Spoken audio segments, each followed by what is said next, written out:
Estamos apresentando Construindo Cidadania, um debate com a comunidade. Sua participação é importante aqui na 9 de Julho Católica. As opiniões dos participantes não expressam necessariamente a opinião da Rádio 9 de Julho. O nosso tema de hoje é risco de infarto cresce até 45% no inverno. Ontem tivemos a temperatura mais baixa nos últimos 8 anos. Pro período de maio, né? Pro período de maio. E com a queda de temperatura, todos costumam ficar apreensivos com relação às doenças respiratórias, como gripe, resfriado, rinite alérgica. No entanto, as baixas temperaturas também representam um risco grande de complicações cardiovasculares. De acordo com pesquisas realizadas no Brasil e exterior, estudos apontam que o frio faz aumentar em 44% o risco de infarto, principalmente em pessoas que apresentam fatores de risco. Ainda segundo especialistas, isso acontece porque no frio o sangue coagula mais facilmente, formando barreiras que podem obstruir uma artéria. Com isso, há uma maior liberação de adrenalina para manter o corpo aquecido e ativo. Nós vamos falar sobre este assunto conversando hoje com o Dr. José Lima Oliveira, médico cardiovascular, cirurgião, coordenador da Comissão de Remoção de Órgãos da Associação Brasileira de Transplantes de Órgãos. Dr. José Lima Oliveira, bom dia. Bom dia, padre, bom dia, Cidinha, bom dia a todos os ouvintes da Rádio 9 de Julho. Bom dia. Bom dia. Doutor, por que esse aumento do risco de infarto no inverno? Seria também uma das causas porque a gente transpira menos? Como é que é?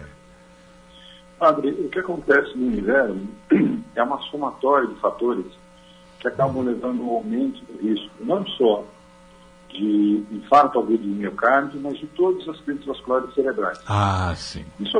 Isso acontece por vários fatores. Um deles é que o nível arterial médio das pessoas é mais alto no inverno.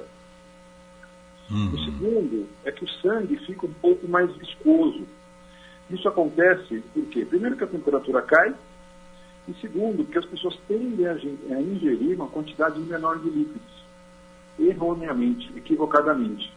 Então, esses dois fatores acabam contribuindo para que a gente observe aí até 45% de aumento do número de infartos, de acidentes vasculares cerebrais em quase todos os países do mundo. Principalmente nas regiões onde nós temos grandes variações de temperatura muito rapidamente, que é exatamente o que acontece aqui na região sudeste e sul do Brasil, que é exatamente aquilo que nós vimos em São Paulo, por exemplo, de ontem para hoje. Entendo. Agora, e a orientação médica nesses casos? Nós estamos aqui para fazer um alerta. Como convencer a população e orientá-la, doutor? Acho que a primeira coisa que é fundamental é que a gente mostre para as pessoas que existe esse risco e que ele é aumentado nos meses mais frios, principalmente no período da manhã, quando a pressão arterial média é mais elevada, quando o nível de cortisol e de hormônio tireoidiano são mais altos, que fazem com que a frequência cardíaca seja mais alta, com que a pressão arterial média seja mais alta. Então, nós temos que tomar muito cuidado com a prática de atividade física, principalmente ao ar livre, principalmente quando elas forem fazer alguma atividade que nós chamamos de anaeróbica, que aumentam muito rapidamente a frequência cardíaca e aumentam a pressão nesses dias mais frios, principalmente quando nós tivermos grandes variações de temperatura. Segundo, que elas se hidratem exatamente como elas se hidratam nos meses mais quentes, mesmo que elas não sintam sede.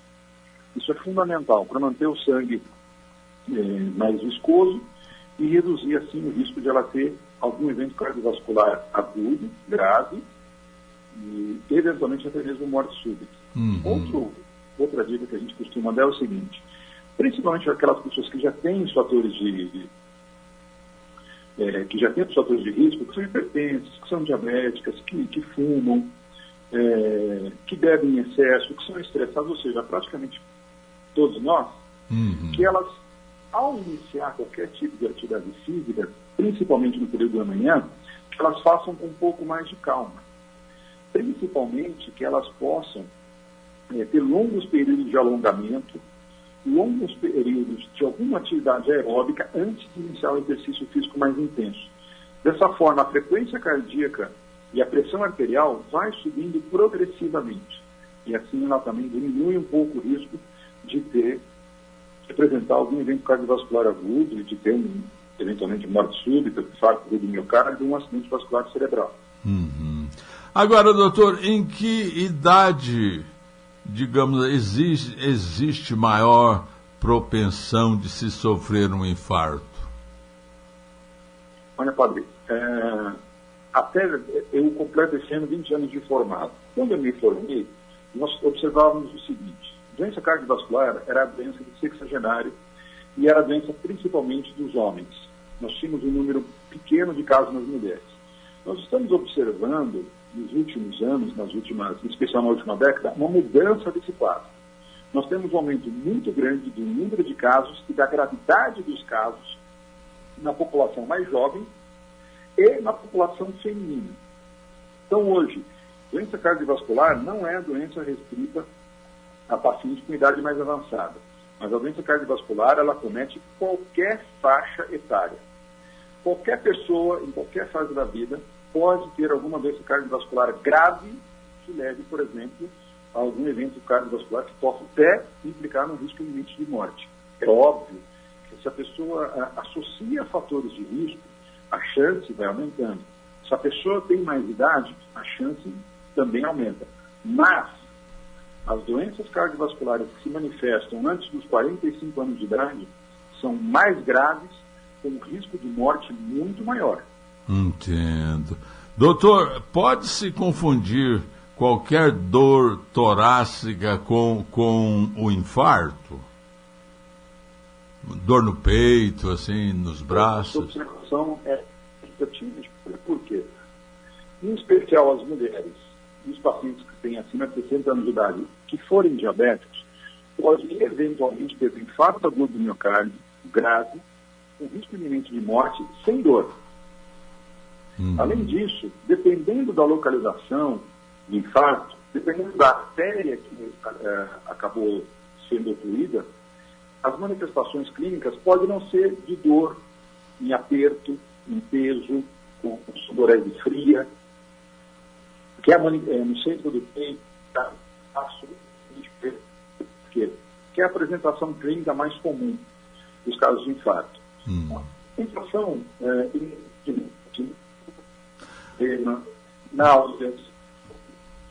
Doutor, por favor, talvez mudando um pouco a sua posição, porque a sua voz não está chegando aqui de uma forma inteligível. Tá. Melhorou agora? Melhorou. Tá. Então, o que acontece é que, dependendo da artéria que leva ao infarto, dependendo da localização, os sinais, os sintomas podem ser extremamente variados. Então, qualquer sensação na região epigástrica, na região torácica, que vem acompanhada de sudorese, aumento da frequência cardíaca, deve chamar a atenção das pessoas, principalmente se ela tem fatores de risco, principalmente nos meses mais frios, para que elas procurem um pronto-socorro. Para que esse diagnóstico diferencial seja feito no pronto-socorro por um médico especializado. Então, não retarde. Quanto mais cedo o diagnóstico, maiores as chances de você ter cura, maiores as chances de você ter um bom resultado. Agora, doutor, nós sabemos que hoje a vida é muito agitada, o estresse, o enfrentamento de problemas econômicos, o problema de trânsito, tudo isso nos deve tornar mais atentos à questão do infarto? Sem sombra de dúvida, padre. Isso devido a cada vez mais urbano, onde as pessoas se alimentam mais fora de casa, portanto, tem uma dieta com pior... Alô, Caio. Tenta... Alô, senhor.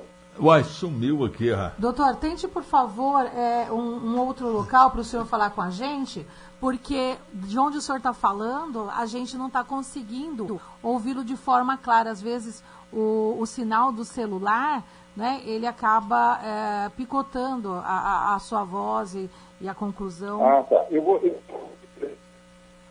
Vamos tentar aqui, porque está sumindo, de fato, a comunicação com o senhor. Tá, eu mantenho na linha ou eu agora... Não, mantém. Não, agora a gente já está ouvindo melhor. É que por hora, às vezes, ele falha. Vai. Pode continuar. Tá. Então, o que a gente observa, padre, é que esse estilo de vida cada vez mais urbano, onde as pessoas estão mais estressadas, têm atividades duplas ou triplas, fumam mais, bebem mais, têm uma dieta mais rica em sódio e em gordura, fazendo que as doenças cardiovasculares sejam cada vez mais frequentes, em especial nos jovens e nas mulheres. Entendo. Tá certo. Agora, como que a pessoa sabe que está infartando, doutor? Perdão, eu não consegui entender. Como a pessoa, né, vai saber que está infartando, por exemplo? Sabe? Porque eu conheço casos de pessoas que infartam e não percebem que infartaram. Isso é cada vez mais comum, Cidinha. Então, o que a gente orienta os pacientes, as pessoas, de uma forma geral, é o seguinte. Não necessariamente ela vai ter um quadro clínico típico, como aquele que é descrito na mídia, nos sites, na internet ou nos livros de medicina. Dor, em aperto, com sudorese, com sensação de morte. Qualquer sinal e sintoma, que pode ser uma náusea, vômitos, um quadro diarreico, uma sudorese fria, uma angústia extrema, uma dor torácica, mas não característica, irradiada para as costas ou para o lado direito do tórax. A voz dele está sumindo, gente, de novo. Ai, que pena. Agora, doutor, está me ouvindo? Eu sou bem. A voz dele está sumindo. O senhor entende que nossa população está hoje mais bem informada ou ainda persiste aquela ideia de não vou procurar, senão o médico vai achar um problema em mim? Não, padre, infelizmente ainda falta muita informação, as pessoas ainda têm receios, as pessoas ainda têm dúvidas, as pessoas falam exatamente o que o senhor está conosco agora, eu não vou procurar se eu encontro alguma coisa. O que a gente faz é justamente isso, quanto mais cedo você fizer um diagnóstico, maiores as chances de cura. Então, prevenir sempre é melhor do que remediar. E é possível hoje um hipertenso, que ao mesmo tempo é diabético, agora estou falando do meu caso, né?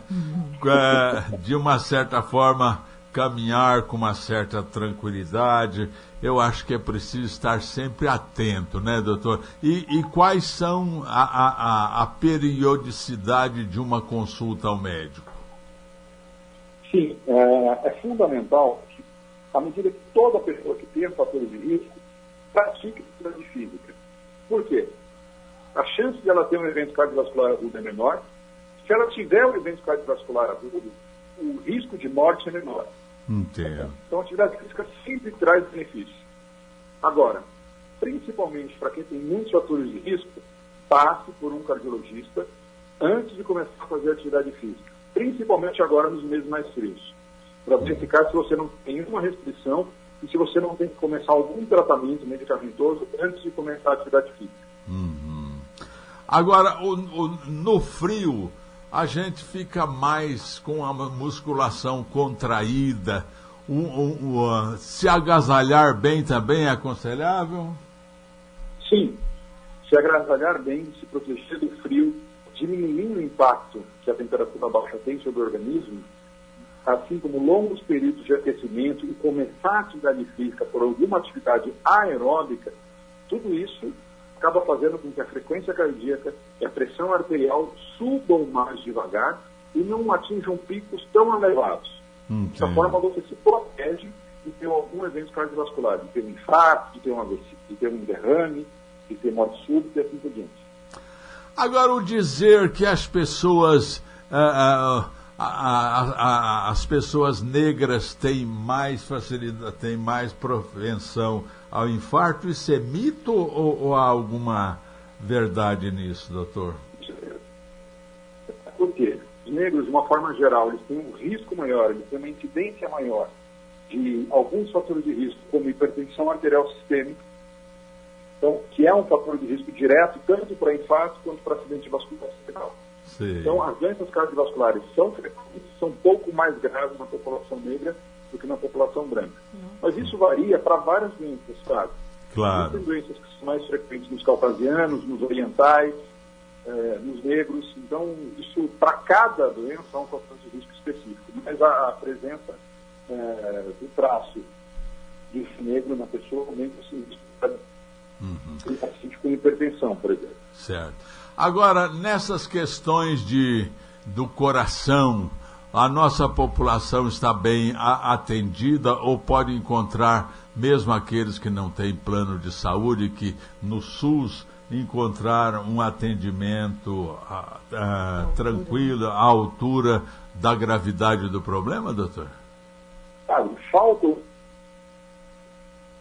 Alô? Nossa, a gente está com... Nós gostaríamos... Repete, doutor, repete que a voz sumiu.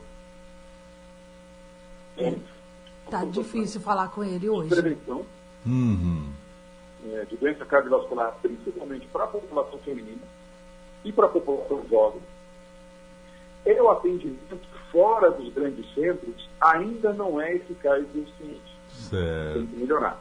Aquelas pessoas que estão em um grande centro e conseguem chegar a um hospital terciário, mesmo público, um hospital universitário, essas pessoas têm sim um tratamento de bom nível que elas teriam em qualquer país do mundo. Mas, de uma forma geral, para o paciente do SUS, em especial para aquele das cidades menores, das regiões mais afastadas dos grandes centros, o tratamento, no que se refere às políticas de prevenção, mas como tratamento propriamente dito, ainda deixa muito a desejar. Certo.